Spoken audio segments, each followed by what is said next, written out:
thoracic spine stretches and mobility exercises that you could do pretty much anywhere. Be consistent with these to loosen up that lower back. Since a lot of us are sitting like this all day, we need to get a little bit more into that extension, all right?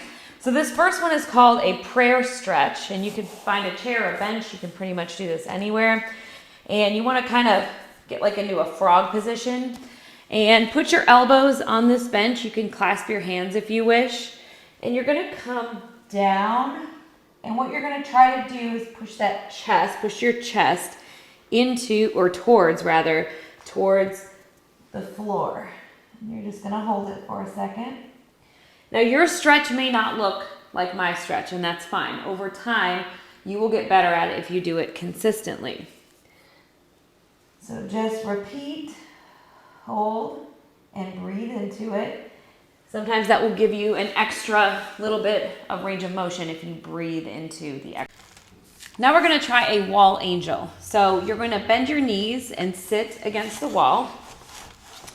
And in this exercise, I know that before I had said about shoulder mobility and you don't want to compensate through the thoracic spine. In this exercise, it's going to be okay to do that.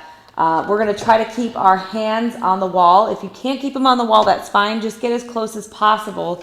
And over time, you will be able to do this exercise properly.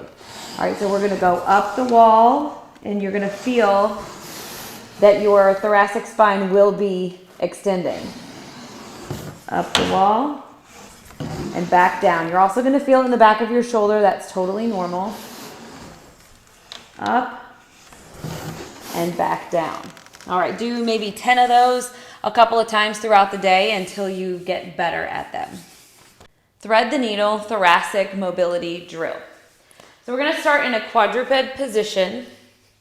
And essentially what you're going to do is reach this arm through this little hole here, i.e. thread the needle.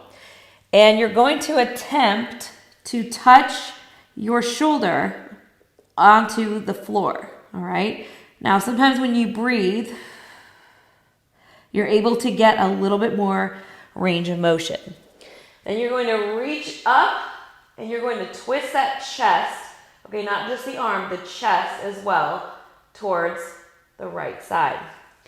And you're going to repeat this several times. Now, if you cannot get this range of motion, as with all these exercises, just go within your range of motion right now. Do not force a range of motion, okay?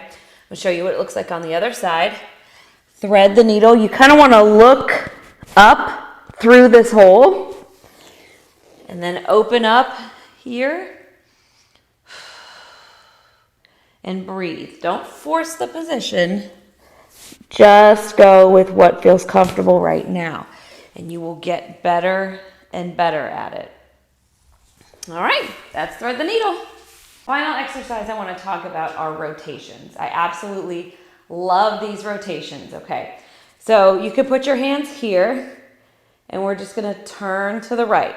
So you're going to do 10 of these, followed by a side bend on the opposite side. All right, so reaching down and trying to touch your knee, just like this. All right, so you can do 10 this way, 10 this way, and then same thing over here, 10 to this side, followed by 10 side bends here. I do these 3 to 4 times per day, and at first, I could really only go like to here, okay? But over time, I was able to twist more, and eventually I want to be able to take the hip with me, okay? So coming around and taking the hip with you is a goal. Don't force it, just start out slow. The last exercise is called a prone peel up, all right? So what we're gonna do is lay down, and we're gonna put our hands out in front of us here. And basically what you're going to do is slowly peel, for a visual there, you're gonna peel your spine off the floor. And you're gonna come back down, kind of letting each vertebrae individually hit the floor. And you're going to slowly press back and breathe, and then slowly let each vertebrae hit. All right, so coming down, Breathing out and pressing back into it a few times. Just like that.